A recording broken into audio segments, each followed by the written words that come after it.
Nearly 1 billion people on this planet live in slums and informal settlements, mostly in developing countries.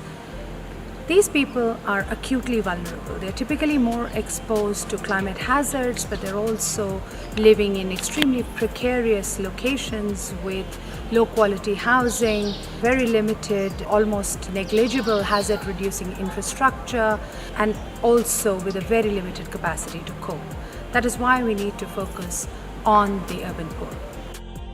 In support of the Secretary General's call for greater climate action, UN Habitat is renewing our commitments to reducing inequalities within places and within cities and communities.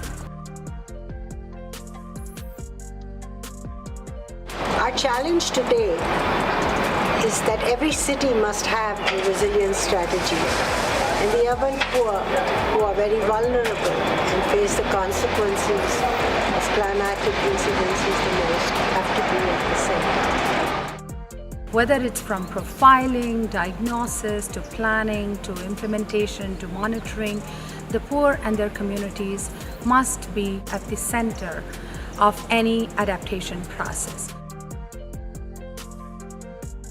This will begin with community enumeration. Communities will validate maps of urban poverty hotspots from satellite images. They will also validate downscaled scientific climate projection data.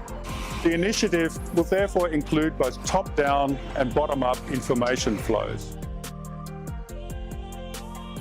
The worst thing that can happen to well-prepared and well-intentioned projects is that they sit on a shelf and gather dust.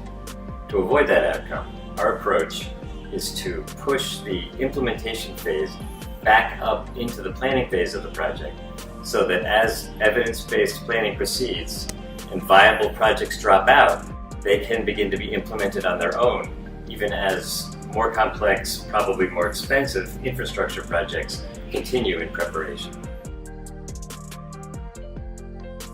Very often, engineers, architects, urban designers, urban professionals default to conventional solutions. They need to be much more aware of climate and informality. They need to be much more aware of new sustainability and resilient design standards. Only then will we see innovation and sustainability in urban design with an eye on climate.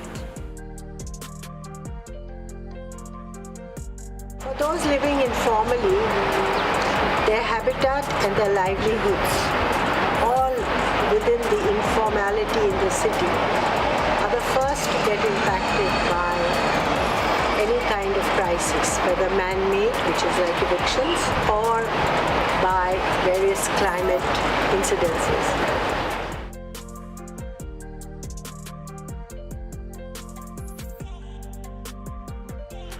The IPCC report went into a lot of detail into what community groups and community-based adaptation can do. But it also showed it can't be successful unless it engages with citywide infrastructure, with citywide systems for making sure that people are involved in decision making and that there's a linkages between what's done at a neighbourhood level and what's being done at a city level. When national governments take the urban poor into account in doing national adaptation planning, they demonstrate a stronger commitment to resilience. Only when you look at the formal sector and the informal sector do you get the complete picture of the shocks and stresses that cities face today.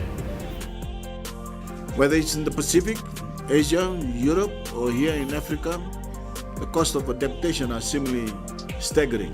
But we know the cost of inaction are far greater.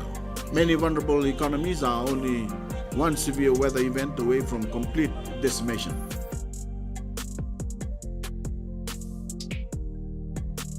We must recognize that individual states cannot by themselves mitigate the threat of climate change. International cooperation, shared responsibilities, solidarity if we are to combat climate change and build climate resilience. By emphasizing the importance of community-based action that are backed by citywide planning and relevant national policies, this initiative will help ensure that no one and no place is left behind in our collective battle for our planet's survival and our children's future. Thank you.